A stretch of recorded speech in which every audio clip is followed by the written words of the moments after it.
नमस्कार दोस्तों, मार्गदर्शन पे आपका बहुत बहुत स्वागत है। दोस्तों, कन्या पूजन के बिना नवरात्रि व्रत पूर्ण होगा या नहीं, ये सवाल बहुत सारे मन में होता है। या बहुत सारे लोग ऐसा सोचते हैं कि नवरात्रि व्रत तो हम 9 दिनों का संपूर्ण कर लिए, पर लास्ट में जो कन्या भोज होता है, वो कन्या भोज अगर हम नहीं कर पाते हैं तो नवरात्रि व्रत हमारा पूर्ण होता है या नहीं। तो दोस्तों, जिस प्रकार आप कलश रखते हैं, माता रानी की पूजा करते हैं, उसी प्रकार कंचक पूजन भी इसी का एक हिस्सा है। और ऐसा माना गया है कि अगर नवरात्रि व्रत जो लोग नवरात्रि का व्रत रखते हैं वो कंचक पूजन न करें तो उनका व्रत जो है अधूरा माना जाता है।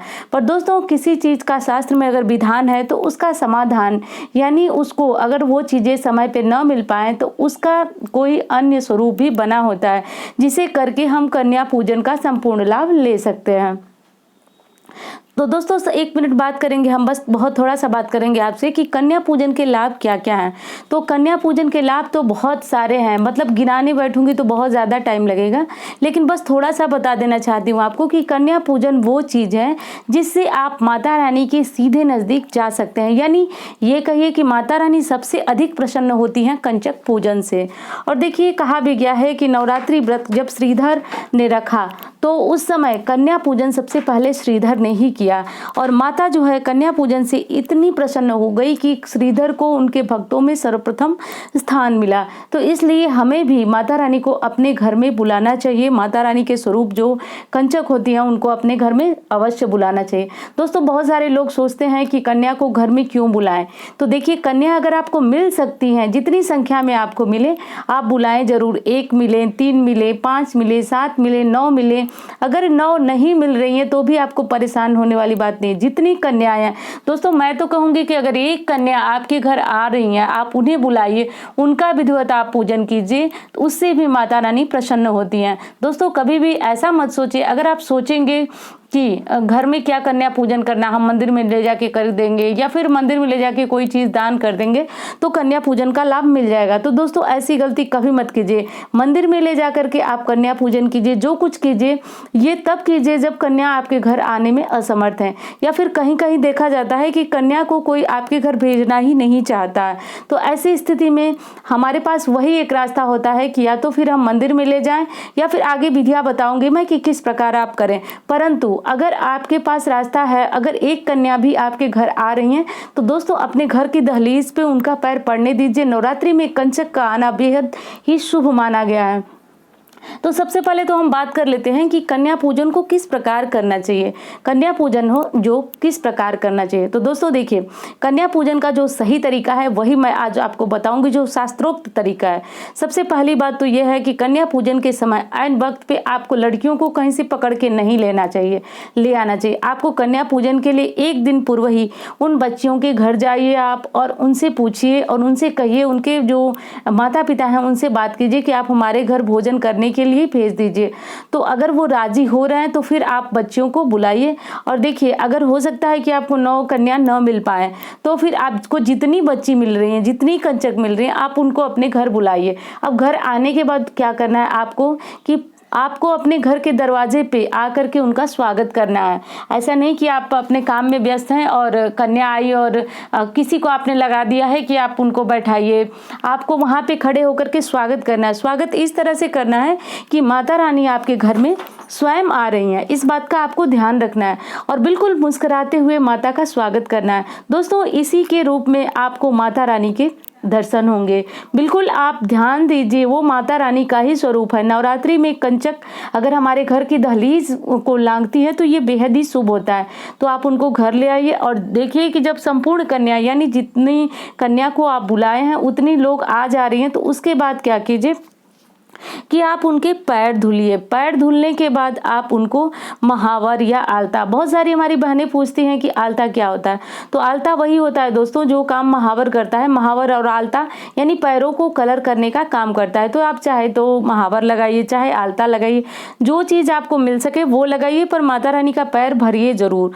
अब इसके बाद आपको क्या करना है कि अगर आप चुनरी लाए हैं या फिर रुमाल लाए हैं, तो जितनी बच्चियों के लिए आप लाए हैं उनके सर पे रुमाल रखिए। रुमाल रखने के बाद आप उनको रोली से तिलक कीजिए, रोली से तिलक कीजिए, रक्षा बांधिए। अब रक्षा वही होता है जो पूजा के समय हम लोग इस्तेमाल करते हैं, जो जिसको मौली, कलावा, बहुत नामों से जाना जाता है, पर काम वही होता है जो सूती धागा होता है, जो भगवान को वस्त्र स्वरूप चढ़ाया जाता है। तो वो कन्या के हाथ में बांधिए। देखिए, ये बांधने से ये होता है कि ये रक्षा सूत्र माता के हाथ में आप बांधते हैं तो माता आपकी रक्षा का वरदान आपको देती हैं। तो इसीलिए कंचक को रक्षा बांधने का विधान है। रक्षा बांधिए, उनको तिलक कीजिए, फिर उनकी आरती कीजिए। अब ऐसा करने के बाद आपको कन्या को भोजन देना है। अब भोजन आप देंगे उनको उनकी पसंद का। तो भोजन में आप क्या बनाएं तो ये बेहद अच्छा होगा। दोस्तों, आज के दिन कन्या भोज में चने बहुत ज़रूरी हैं बनाना आपको।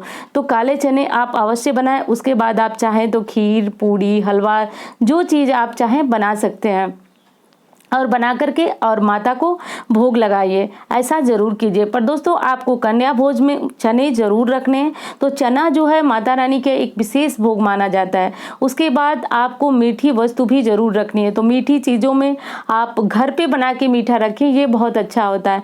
तो आप हलवा रख सकते हैं, खीर रख सकते हैं, पर माता रानी के भोजन में ये 2 चीज़ें आपको अवश्य रखनी है, खीर और हलवा। तो ऐसे करके आप माता रानी का भोग बना लीजिए। और दोस्तों देखिए, माता रानी को आप अपने हाथों से स्वयं बैठ करके भोजन कराइए, किसी और के भरोसे मत छोड़िए।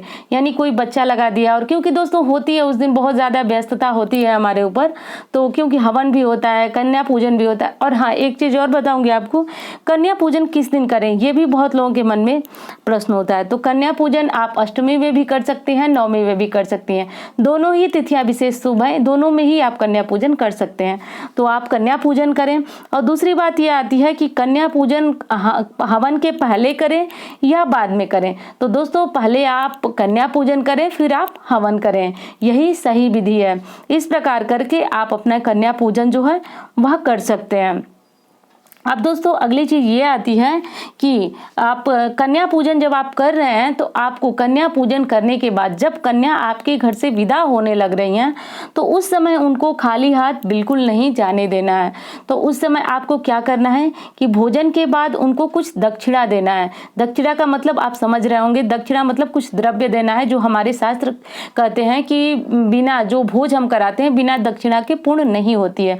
और कुछ अगर माता को उपहार स्वरूप आप कुछ चीज़ें लाए हैं तो वो भी देना न भूलें। जैसे छोटी बच्चियां हैं तो उनके लिए आप हेयर बैंड, क्लिप्स, चूड़ियाँ, कुछ भी आप ला सकते हैं। तो उनके पसंद की वो चीज़ें उन्हें उपहार में दे दें।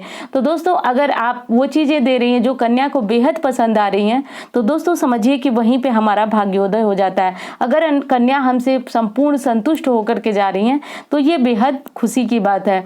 और दूसरी बात यह है कि देखिए, ऐसे कीजिए आपकी कन्या जो है वो प्रसन्न होकर के ही आपके घर से जाए। अगर कोई बच्ची हैं आपके घर आई हुई हैं और उनको हाँ, एक चीज़ और बताना भूल गई आपको कि जो आप चने बना रहे हैं उसमें देखिए मिर्चा या तो बहुत कम डालिए या तो डालिए ही मत, क्योंकि मिर्च डालने से छोटी बच्चियां हैं उनको तीखा लग सकता है। फिर तीखा लगने से वो भोजन नहीं करेंगी, और भोजन नहीं करेंगी तो हमें भी अच्छा नहीं लगेगा। तो इस बात का ध्यान रखिए। तो हो सके तो कंचक के भोजन में आप मिर्च डालिए ही मत। तो ऐसा कीजिए और उसके बाद उनको उनके पसंद का उपहार दीजिए, उनको दक्षिणा ज़रूर दीजिए। और जाने के बाद आप उनको चाहे तो प्रसाद स्वरूप में नारियल दें। ये मतलब कहने का मेरा अर्थ यही है कि आप जब वो जाने लगें तो उनको कुछ एक फल ज़रूर दें। तो कुछ एक फल में देखिए खट्टे फल ना दें तो ये सही है। सबसे अच्छा इस समय क्या होगा, आप केला दें। केला मतलब कहने का ये अर्थ है कि जब हमारे यहाँ दोस्तों कोई बच्ची जब अपने ससुराल जाने लगती है मायके से, तो उनको क्या दिया जाता है, हमारे यहाँ दिया जाता है उनके आंचल में कुछ सामग्री बांध करके दी जाती है। तो ठीक वही यहाँ पे भी नियम है कि जब माता रानी जाने लग रही हैं तो कुछ द्रव्य और कुछ फल वगैरह से उनका आंचल भरा जाता है। तो आप इस तरह से करके माँ को उपहार जरूर दें। उपहार दे करके ही माँ को विदा करें। दोस्तों, ऐसा करने से हमारा जीवन जो है धन्य हो जाता है, क्योंकि कन्या स्वरूप में माँ स्वयं हमारे घर में आकर भोजन ग्रहण करती हैं। ये हमारे लिए बहुत ही सौभाग्य की बात है। तो अगर मैं यही बोलूँगी दोस्तों कि अगर आपको कन्या मिल सकती हैं, भले ही आपको एक कन्या मिले, लेकिन आप उनको अपने घर अवश्य बुलाइए, उनको भोजन जरूर कराइए। अब देखिए, ये तो बात हो गई कि 9 कन्या मिले तो आप इस तरह से पूजन करें, उनको भोग लगाएं। पर अगर 9 कन्या नहीं मिल पा रही है, कन्या की संख्या कम है, फिर आप क्या करें? तो देखिए, अगर मान लिए कि आपको 5 या 7 कन्या मिल गई, तो ऐसी स्थिति में आप क्या करें? तो आप क्या करें कि बाकी की प्लेट लगा करके वहीं बगल में, जहाँ पे आप कन्या भोज करा रहे हैं, वहीं बगल में कन्या की प्लेट लगा करके रख दें। और जब वो कन्या भोजन कर ले रही हैं तो एक बार उसमें से कोई सामान निकाल करके उनको वो भोजन भी जूठा करा दीजिए। तो इस तरह से 9 पात्र में 9 कन्या का भोज माना जाता है। तो इस तरह से करके आपको 9 कन्या का संपूर्ण फल मिल जाएगा। अब अगली बात ये कहूंगी आपसे कि देखिए, कन्या बिल्कुल मिल ही नहीं पा रही, क्योंकि कहीं कहीं पे आप लोगों से ही मुझे पता चलता है कि कहीं कहीं पे ऐसा मतलब होता है कि कन्या बिल्कुल कोई किसी के घर आने जाने ही नहीं देता है। तो फिर ऐसी स्थिति में क्या करें, कन्या पूजन कैसे करें? तो देखिए दोस्तों, आपके यहाँ कोई मंदिर होगा, शक्तिपीठ होगा, आप वहाँ जाइए और पूड़ी, हलवा और चने बना लीजिए। और अष्टमी या नवमी के दिन और माता को 9 अलग अलग जो बर्तन होते हैं, या फिर कुछ ना मिले तो आप थर्माकोल के जो बर्तन होते हैं वो ले लीजिए और उसमें एक एक फल रख करके और माता को भोग चढ़ाइए। और माता से कहिए कि माता, मैं आज कन्या पूजन के स्वरूप आपको ही भोजन करा रही हूँ, क्योंकि मुझे कन्याएं नहीं मिल पा रही, मैं असमर्थ हूँ माता कंचक रूप में आपका पूजन करने से। तो इस तरह से करके भी आपको कन्या पूजन का फल मिल जाता है। और दोस्तों देखिए, अगर आपको लगता है कि आपके घर कन्या नहीं आ सकती हैं, मंदिर में कन्याएं मिल जाएंगी आपको, तो फिर मंदिर में भी जाकर के ये चीज़ें आप बांट सकते हैं, दे सकते हैं, कन्या को भोजन करा सकते हैं, कोई उपहार दे सकते हैं, उनको दक्षिणा अवश्य दें, चाहे आप मंदिर में भोजन करा रही हैं या फिर आप अपने घर में करा रही हैं। पर दोस्तों, हमारा शास्त्र यही मानता है कि आपका भोज तभी पूर्ण होगा जब आप दक्षिणा देंगे, कुछ द्रव्य देंगे। तो ये चीज़ें आप जरूर करें। और अंत में जब आपका कन्या भोज संपूर्ण हो जा रहा है और नवरात्रि का व्रत समाप्त होने वाला है, तो आप अपने भी ब्राह्मण को कुछ न कुछ दान अवश्य करें। उसमें कुछ सीधा दान कर सकते हैं आप, और कुछ जो दक्षिणा होती है वो दान करें। ऐसे करके आपका कन्या पूजन जो है वह पूर्ण होता है। तो दोस्तों, इस तरह से करके आप अपना कन्या पूजन जो है वह कराएं और करें, और इससे आपको संपूर्ण जो नवरात्रि व्रत होता है उसका भी लाभ मिलेगा। तो दोस्तों, उम्मीद करती हूँ वीडियो आपको पसंद आई होगी। मिलती हूँ इसी तरह की वीडियो के साथ। धन्यवाद।